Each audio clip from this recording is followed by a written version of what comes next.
Welcome back. Joining me now is Democratic Senator Tammy Baldwin of Wisconsin. Thank you so much for joining me, Senator. I really appreciate it. Thanks for having me on. Before we dive into everything in the potential government shutdown, I just want to give you a chance to talk a little bit about Alex Pretti. He grew up in Wisconsin, in your state. You're hearing from your constituents about him, Senator?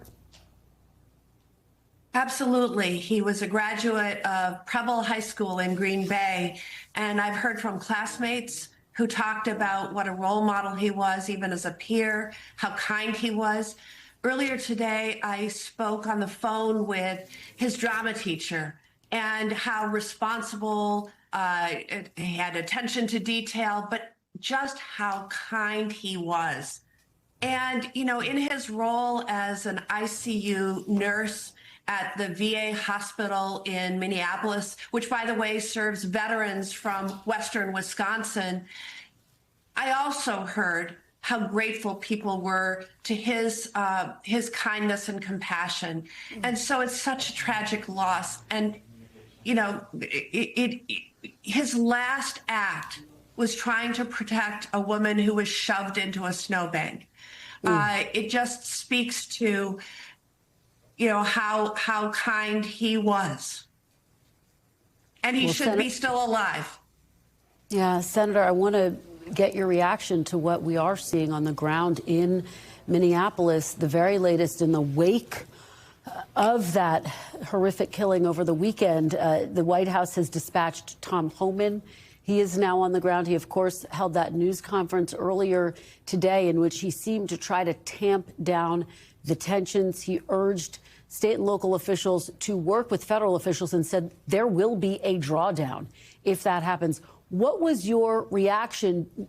Did you hear from Tom Homan what you think would amount to lowering the tensions right now, Senator? I did not hear from Tom Homan about the type of accountability measures that we are demanding get attached to the Homeland Security Appropriations Bill. We need to see a situation where this agency is no longer acting like a rogue agency. They need to take those masks off. They need to put body cameras on. They need to show identification. They can no longer be running around in unmarked cars. They need to subscribe to a code of conduct and accountability like any local or state law enforcement agency would.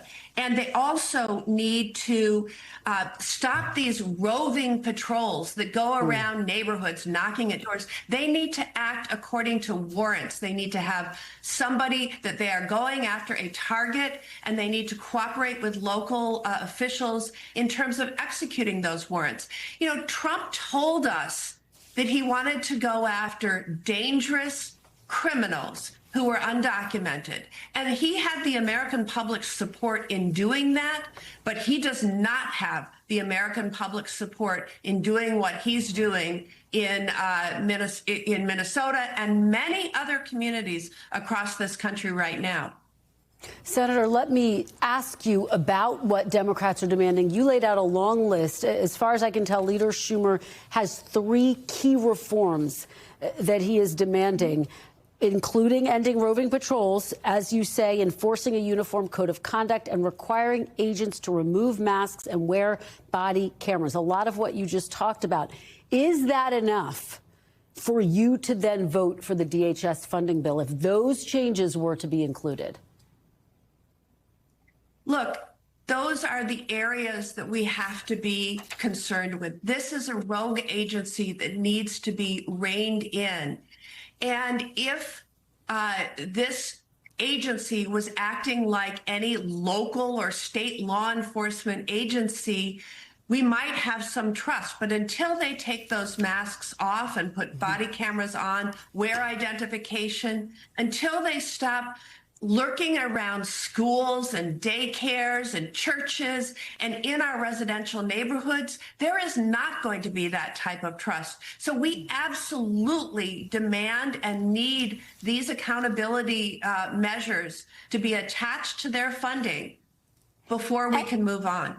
And where does the deal stand? Do you get the sense that a deal is close? Where do you put the chances of a government shutdown right now, Senator? You know, it's really up to my Republican colleagues. What I understand within the last couple of hours is that there has been an agreement to take the Department of Homeland Security appropriation bills out of the package of other funding bills to be able to pass the remaining 5 bills and then negotiate the accountability measures that I've just been describing in short order so we can move ahead there. I think if there are discrepancies right now, it might be how quickly we can negotiate our demands. And I think we can do it very quickly. I'm here to stay over the weekend if necessary, but I believe that we need to get accountability in place very expeditiously. And what you're mapping out, is that being negotiated between Leader Schumer and the White House? And how do you assess Leader Schumer's leadership in this moment? He's, of course, come under scrutiny for the past government shutdown. Look, I think right now this is all in the Republicans. It's a matter of their responsibility. They can either give a blank check to ICE and the Department of Homeland Security, or they can join with us to demand what the American people are overwhelmingly demanding right now. But do you think Leader Schumer is showing strong leadership? Do you think Leader Schumer is showing strong leadership?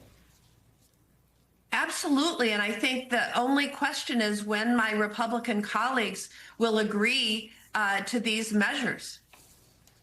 You have called on DHS Secretary Kristi Noem to resign immediately.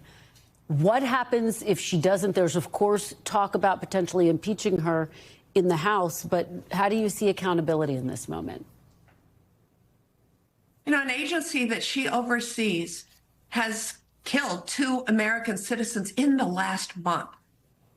And she is overseeing an agency that has gone lawless, gone rogue. But what's really additionally problematic to so many of my colleagues, and certainly the family and friends of Alex Pretti, is that she has lied to the American public. She called him an assassin. She called him a domestic terrorist. And she has changed the narrative, if you will, to fit her idea of what she wants the American public to believe. It is not acceptable for a cabinet secretary to lie to the American people, and she needs to go. She needs to resign. Trump needs to fire her. And if those are bases for impeachment that I just described, I don't know what is. Some of your colleagues are calling for ICE to be abolished. I wonder, Senator, if you would go that far. Do you think ICE actually needs to be abolished? Look, we have immigration laws. And if we return to what Donald Trump said he wanted to do with immigration enforcement, which is to go after hardened, violent criminals, I think we would have the entire American public support for this. But this agency has gone rogue. This agency is breaking the law. This agency is killing U.S. citizens, doing these roving patrols, going door to door without warrants. That is not America, and we cannot allow that to go on. And that's why we are demanding the reforms that I've described. So you're saying you want to see ICE reformed, but not necessarily abolished? Is that what I hear you saying, Senator? That's correct. We have immigration laws that need enforcing. But this agency right now has gone rogue, and that is not what they're doing.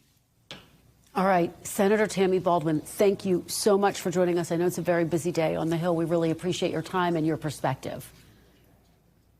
Thank you for having me. We thank you for watching, and remember, stay updated on breaking news and top stories on the NBC News app or watch live on our YouTube channel.